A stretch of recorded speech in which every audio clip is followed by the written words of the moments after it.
कितने सालों से दुख है, कितने दिनों से दुख है, कितनी बड़ी बीमारी है, कितने शैतान के काम है, पास्ट में क्या क्या हुआ है, उन सब दुखों को भूल जाओ और परमेश्वर पर भरोसा रखो, क्योंकि 2026 जैसे साल नया हुआ है, ऐसे ही आपके हालात भी नए होंगे यीशु मसीह के नाम से। आपके शरीर भी नए होंगे यीशु मसीह के नाम से। आपका जीवन भी नया होगा यीशु मसीह के नाम से। आपके परिवार के हालात भी नए होंगे यीशु मसीह के नाम से।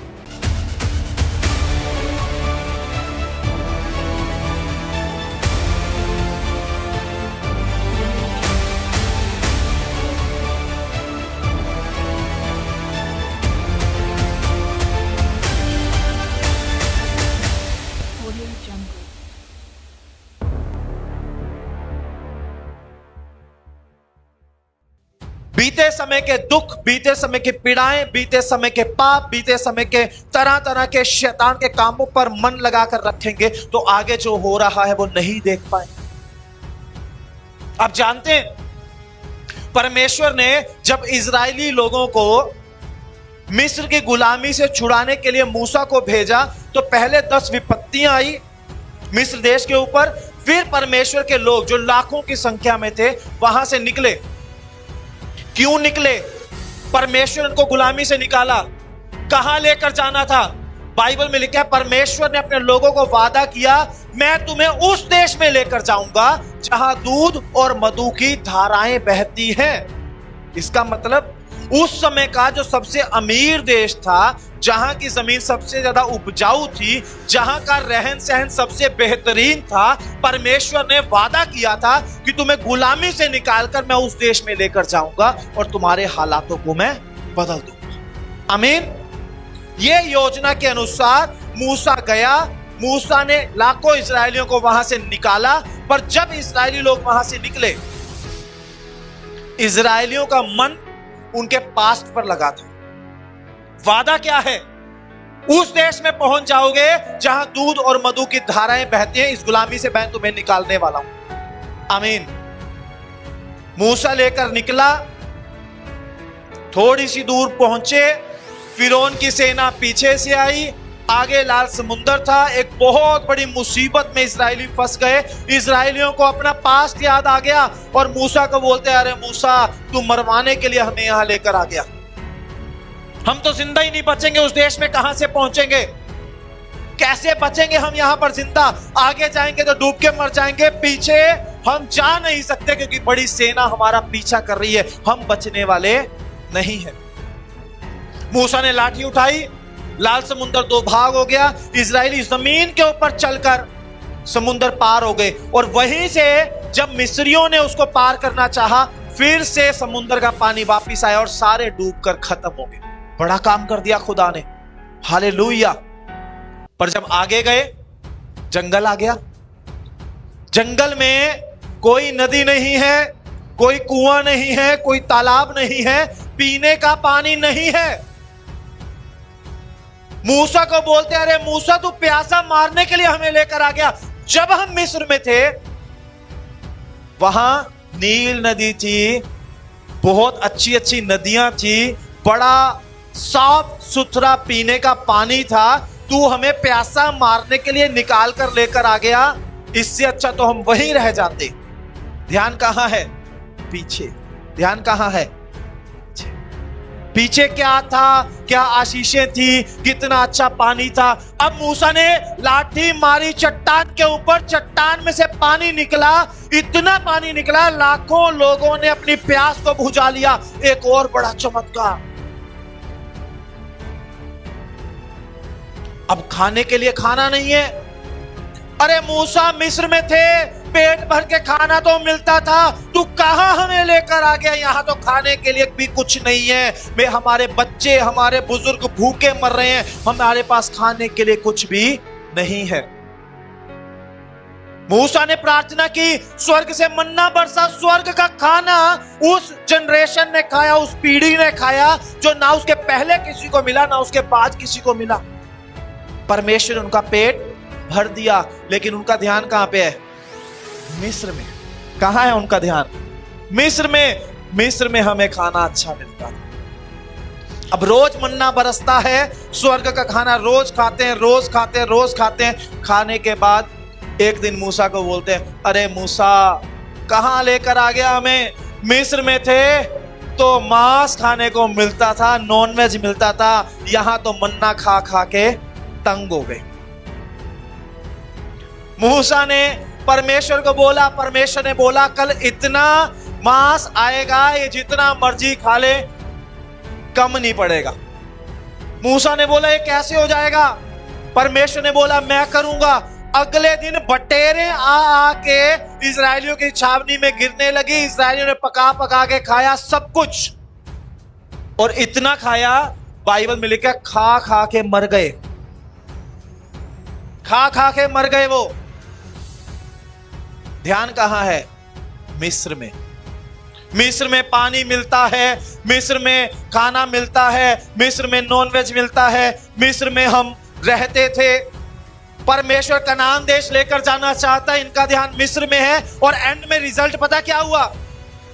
रिजल्ट ये निकला, जो पीढ़ी वहां से निकली थी उस देश से, उस पीढ़ी को जो कुछ दिनों का रास्ता था उसमें 40 साल लग गए, और 40 साल के अंदर उस पीढ़ी के सारे लोग रास्ते में ही खत्म हो गए। और जो अगली पीढ़ी रास्ते में पैदा हुई थी, उस पीढ़ी के लोग उस देश में पहुंचे। परमेश्वर ने तो नई योजना बनाई थी, परमेश्वर तो कुछ ही दिनों में उनको वहां पर लेकर जाना चाहता था जो देश परमेश्वर ने रखा था। पर बात इतनी थी कि इनका ध्यान पीछे था। प्रभु में आने से पहले तो हम ऐसे थे जी, अब प्रभु में आ गए, हमारे जीवन में तो बड़ा दुख आ गया, हमारी जिंदगी में तो शैतान का काम हो गया। प्रभु में आने के बाद तो हम परीक्षा में पड़ गए, प्रभु में आने के बाद तो हमें सब कुछ छोड़ना पड़ गया। जब तक आप पीछे देखोगे आगे परमेश्वर ने क्या रखा है, आप कभी उसको प्राप्त नहीं कर पाओगे। इसीलिए बाइबल में लिखा है, अब बीती घटनाओं का स्मरण मत करो, ना प्राचीन काल की बातों पर मन लगाओ। परमेश्वर बोलता है मैं एक नई बात करता हूं, मैंने तुम्हारे लिए एक नई योजना को बनाया है 2026 के लिए, उसको जान लो। क्योंकि जो रास्ता 2025 में बंद था, परमेश्वर बोलता है मैं जंगल में रास्ता बनाने वाला हूं, मैं रास्तों को खोलने के लिए जा रहा हूं। और जीवन के जिन क्षेत्रों में सूखा था, परमेश्वर वहां पर आशीषों की बारिश करने के लिए जा रहा। आमीन। पीछे देखना बंद करना पड़ेगा। कितने सालों से दुख है, कितने दिनों से दुख है, कितनी बड़ी बीमारी है, कितने शैतान के काम है, पास्ट में क्या क्या हुआ है, उन सब दुखों को भूल जाओ और परमेश्वर पर भरोसा रखो। क्योंकि 2026 जैसे साल नया हुआ है, ऐसे ही आपके हालात भी नए होंगे यीशु मसीह के नाम से, आपके शरीर भी नए होंगे यीशु मसीह के नाम से, आपका जीवन भी नया होगा यीशु मसीह के नाम से, आपके परिवार के हालात भी नए होंगे यीशु मसीह के नाम से। आमीन। परमेश्वर अपने वचन में जानते हैं क्या बोलता है? परमेश्वर बोलता है मैं सब कुछ नया कर देता हूं। ये उसका वादा है, उसका वादा सच्चा है। उसने इस पृथ्वी को जब बनाया, पृथ्वी की हालत ऐसी नहीं थी। जब परमेश्वर ने इस पृथ्वी की रचना की, बाइबल में लिखा है वो बेडौल और सुनसान थी करोड़ों सालों से।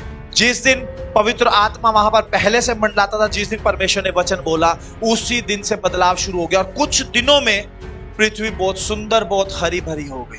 आमीन। आज इस पृथ्वी पर हम रहते हैं, लेकिन ये पृथ्वी भी ऐसी नहीं रहेगी, क्योंकि बाइबल में लिखा है नया आकाश होगा, नई पृथ्वी होगी, नया यरूशलेम होगा और हम सब परमेश्वर के साथ उस स्थान पर रहेंगे। आमीन। क्योंकि परमेश्वर का स्वभाव क्या है? मैं सब कुछ नया कर देता हूं। परमेश्वर बोलता है अब जो मसीह में है वो नई सृष्टि है, पुरानी बातें बीत गई, देखो सब नया हो गया, सब नई हो गई बातें। 2025 के लिए प्रभु का धन्यवाद, जो मिरेकल्स हुए धन्यवाद, जो आशीषें मिली धन्यवाद, जो चमत्कार हुए धन्यवाद, जो भविष्यवाणियां पूरी हुई धन्यवाद हो। लेकिन 2026 में उससे भी बड़े बड़े काम होने वाले हैं यीशु मसीह के नाम से। आमीन। ये विश्वास करो। जिन लोगों का जीवन 2025 में नहीं बदला, आप विश्वास करो 2026 में उनकी जिंदगी बदलने वाली है। जो लोग 2025 में परमेश्वर से दूर रहे, 2026 में परमेश्वर के पास आने वाले हैं। जिन बीमारियों से चंगाई के लिए दुआ आपने 2025 के दिनों में की है, उसका उत्तर 2026 में यीशु मसीह के नाम से आने वाला है। क्योंकि परमेश्वर बोलता है, मैं एक नई बात करता हूं। एक खास, एक अद्भुत योजना आप में से हर एक के लिए है परमेश्वर की ओर से, लेकिन उससे अनजान नहीं रहना। अनजान तब रहेंगे जब आपका ध्यान पास्ट में होगा, और जब आप अपना ध्यान परमेश्वर की योजनाओं पर लगाएंगे, आप जान पाएंगे परमेश्वर आपको कनान देश में रखना चाहता है, जहां दूध और मधु की धाराएं बहती हैं, जहां आशीषों की बारिश होती है, जहां पर सूखा नहीं, जहां पर नदियां बहती हैं। आमीन। परमेश्वर ऐसा ही है, परमेश्वर ऐसा ही है। परमेश्वर बोलता है, मैं जंगल में मार्ग बनाऊंगा, मैं तुम्हारे लिए बंद रास्तों को खोलना चाहता हूं। लेकिन आपको अपने आप को नया होने के लिए तैयार करना है। आमीन। जब हम नए होते हैं तो कुछ लोग बिछड़ जाते हैं, कुछ परिस्थितियों से हमें परमेश्वर अलग कर देता है, तब हम नए होते हैं। कुछ ऐसे लोग जो आपके जीवन में आशीषों में रुकावट है, जिनके कारण से आप बार बार पाप में गिरते हैं, जिनके कारण से आप बार बार परीक्षा में पढ़ते हैं, अगर आप नए होने के लिए तैयार हैं तो परमेश्वर उन लोगों को आपके जीवन से अलग करने के लिए जा रहा है। आमीन। आप जिस स्थान पर जॉब करते हैं, जहां पर आप बिजनेस करते हैं, अगर वहां पर भी ऐसे लोग हैं तो परमेश्वर उनको आपसे अलग करेगा और आपको जॉब में प्रमोशन देगा, आपके बिजनेस को परमेश्वर ब्लेस करेगा। आमीन। लेकिन नए होने के लिए तैयार रहना, बीती घटनाओं को स्मरण नहीं करना, अपने आप को नया करना है मसीह में आने के बाद। आमीन। ये परमेश्वर का स्वभाव है। पता है आपको, परमेश्वर ने कितने लोगों का जीवन बाइबल के अंदर बदला है। एक व्यक्ति था, उसका नाम शाऊल था। क्या नाम था उसका? शाऊल। शाऊल का काम पता क्या था? शाऊल लोगों को मारता, पीटता और सताता था। वो देखता था यीशु मसीह को मानने वाले लोग कहां हैं, यरूशलेम में कौन सी जगह पे इकट्ठे होकर प्रार्थना करते हैं, किस जगह पर मिलते हैं। वो आज्ञा पत्र लेके, अथॉरिटी लेटर लेता था महायाजक से, और अपने साथ सिपाहियों को लेता था और जाकर उन लोगों को मारता, पीटता और उनको पकड़ पकड़ के जेल में बंद करता था। क्या नाम था उसका? शाऊल। एक दिन कहीं जा रहा था, रास्ते में यीशु मसीह का दर्शन मिला उसको, और यीशु मसीह ने बोला, तू मेरे लोगों को क्यों सताता है? जैसे ये दर्शन मिला, तुरंत शाऊल बेहोश हो गया, उसकी आंखें अंधी हो गई, उसको दिखना बंद हो गया। 3 दिन तक ऐसी हालत में रहा। फिर परमेश्वर ने अपने एक दास को भेजा, बोला जाकर उसको मेरे बारे में बता और उसके लिए प्रार्थना कर।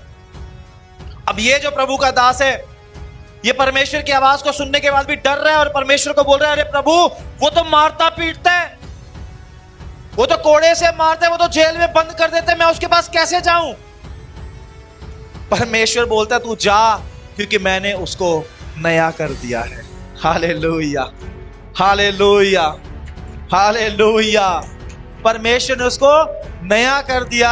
जब प्रभु का दास उसके पास गया, उसको प्रभु यीशु के बारे में बताया, उसने यीशु मसीह को अपना उद्धारकर्ता स्वीकार किया। और नया होने के बाद वो व्यक्ति जो पहले पीटता था, अब पिटता है। पहले कोड़े मारता था, अब कोड़े खाता है। पहले जेल में डालता था, अब खुद जेल में डाला जाता है। इतना दुख उठाकर उसने कभी यीशु का इनकार नहीं किया और अपनी जिंदगी के आखिरी सांस तक परमेश्वर की सेवा करता रहा। और बाइबल के अंदर सबसे ज्यादा अगर किसी व्यक्ति ने किताबें लिखी हैं तो उसका नाम पौलुस है। परमेश्वर ने उसके जीवन को ऐसे नया बना दिया। आमीन। जिसके नए होने की उम्मीद कलीसिया में किसी को नहीं थी, उसको परमेश्वर ने नया बनाया। आमीन।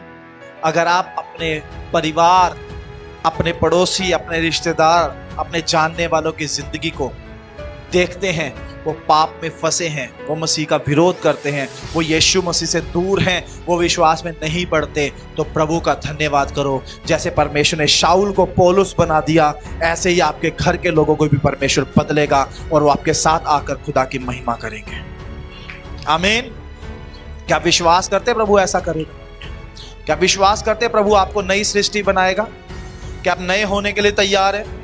इस नए साल पर आपको परमेश्वर की तरफ से एक ही मैसेज दे रहा हूं। बीते दुखों को, बीती परेशानियों को, बीती चिंताओं को, बीते समय में आए हुए शैतान के कामों को आप याद ना करें, उन घटनाओं का स्मरण ना करें। आमीन। अगर आप भी अपने जीवन में ऐसे चमत्कार देखना चाहते हैं तो आप आ सकते हैं लिविंग ग्रेस चर्च दिल्ली में, जो एड्रेस आपको अपनी स्क्रीन पर शो हो रहा है।